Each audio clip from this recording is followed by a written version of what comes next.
Eu queria começar dizendo que o Inter não precisa, o torcedor colorado não precisa se preocupar, porque... Não, mas tu vai ver que é verdade. O Mano Menezes, quando esteve no Grêmio a primeira vez, perdeu todas as partidas fora na campanha da Libertadores. Todas fora e ganhou em casa. E classificou contra um time do Uruguai, eu não me lembro se é o Danúbio, tomou 2-0 lá, fez 2-0 aqui, ganhou nos pênaltis. Então, por esse histórico vitorioso do Mano, os meus amigos colorados aí não precisam se preocupar, podem ir para o estádio amanhã com a certeza de que vão sair felizes. Tu tocaste num ponto muito importante, são essas declarações completamente fora de propósito, como se todo mundo, como se o torcedor, qualquer engodo bastasse, o importante é dizer alguma coisa, seja lá o que for. E é isso que o Grêmio que o torcedor do Grêmio vem sofrendo reiteradamente, né? A gente não tem, por parte da direção, por parte de quem está à frente do clube, à frente do futebol, uma análise criteriosa das coisas que acontecem. Vê bem, o Inter, há pouco tempo, fez uma proposta bastante arrojada por um percentual pequeno de um zagueiro, que é um bom zagueiro, mas que não teve sucesso no Corinthians. Eu acho que é Bruno Mendes o nome do jogador. Não conseguiu comprar. E é um zagueiro em afirmação, não tem a história do Kahneman. Portanto, 10 milhões pelo Kahneman, seja qual for a situação contratual, é absolutamente irrisória por tudo que o Kahneman já entregou e pode entregar. Isso é aquela desculpa para dizer o seguinte: nós não temos como pagar o Kahneman e ele sai. E não tem como pagar o Kahneman, por quê? Porque a gente contrata mal, né? O número agora é apavorante. O Denis contratou já 11 jogadores. Dos 11 jogadores, só tem 2 com alguma afirmação. E a gente está, que é o zagueiro, né? O zagueiro que veio de São Paulo, e o lateral esquerdo. O resto todos são jogadores que... os que são melhorzinhos se lesionam, têm lesão muscular porque estão absolutamente fora do peso, né? Que é outro problema do Grêmio também, e eu não tenho capacitação técnica para dizer qual é o problema, mas quando a gente tem 6, 7 lesões musculares, quando os atletas estão treinando desde janeiro e apresentam o sobrepeso que eles colocam, é porque a gente tem um problema sistêmico dentro do clube e que não foi combatido, tá?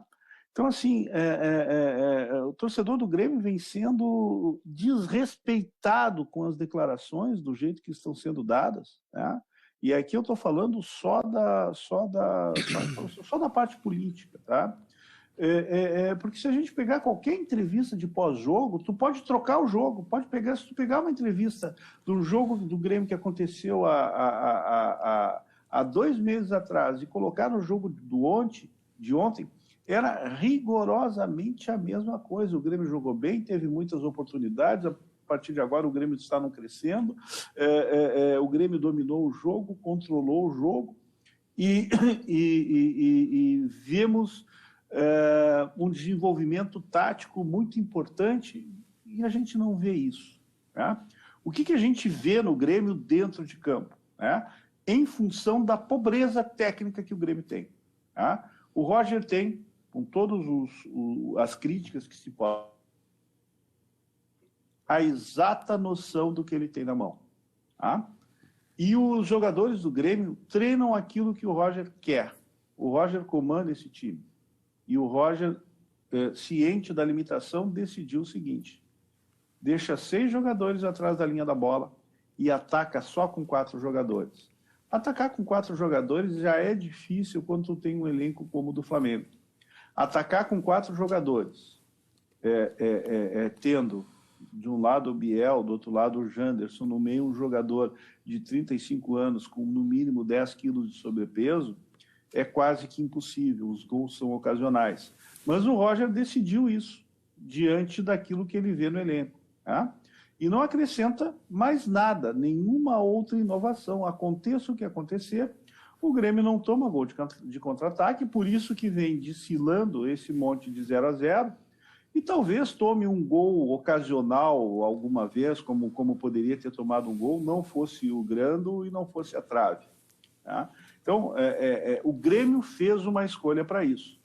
Tá bem? Fez essa escolha, é uma escolha humilde, sabendo do potencial que o elenco que sobrou e que montou, elenco mal concebido, mal pensado e, pior ainda, caro.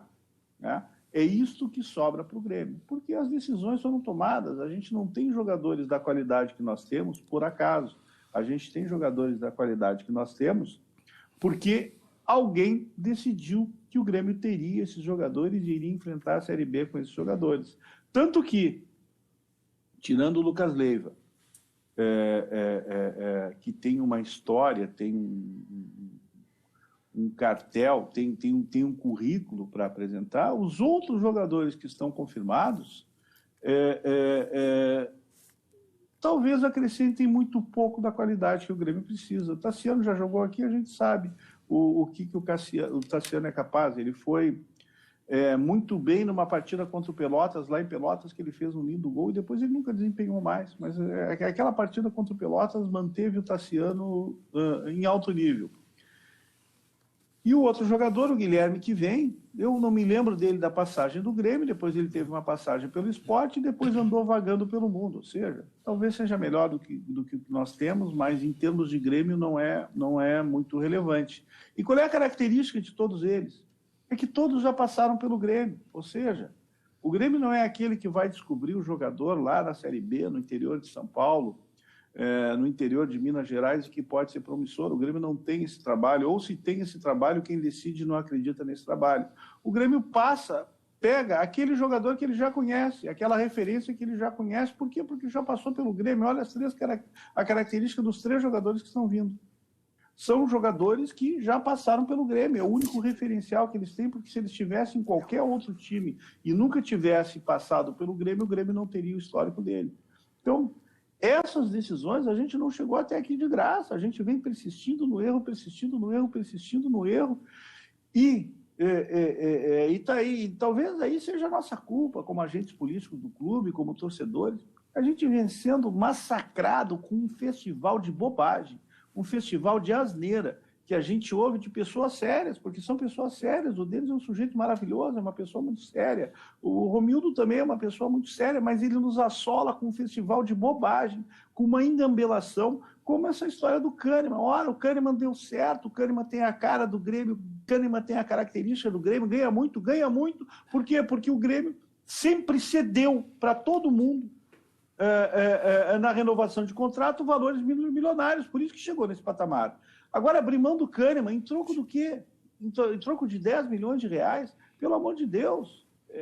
Sem o Kahneman nós não vamos a lugar nenhum. Esses dias ouvi uma especulação de que o Jeromel, que está na mesma situação contratual do Kahneman, e que aos 37 anos ainda está desempenhando bem, já tem pré-contrato com Fortaleza. Poxa vida, chega de humilhação, a gente está falando de Grêmio. A gente está falando de Grêmio. Se as pessoas que estão lá estão cansadas, estão desanimadas, estão deprimidas, que é isso que eu sinto uma depressão enorme quando eu vou na arena tratar dos assuntos lá, das condições, que oxigenem com gente com vontade, mas não isso. Que Grêmio o presidente Romildo vai entregar para 2023, quem assumir em 2023. Então, assim, desculpa aqui o meu desabafo, o REC, porque a situação é muito triste, muito angustiante, e eu acho que a gente vai viver essa angústia até novembro, né? E depois de novembro, se a gente voltar para a Série A angústia vai ser muito grande, porque esse time que está aí não tem condições de enfrentar nenhum dos times da Série A. Nenhum dos times da Série A esse time é capaz de fazer frente. Isso é verdade.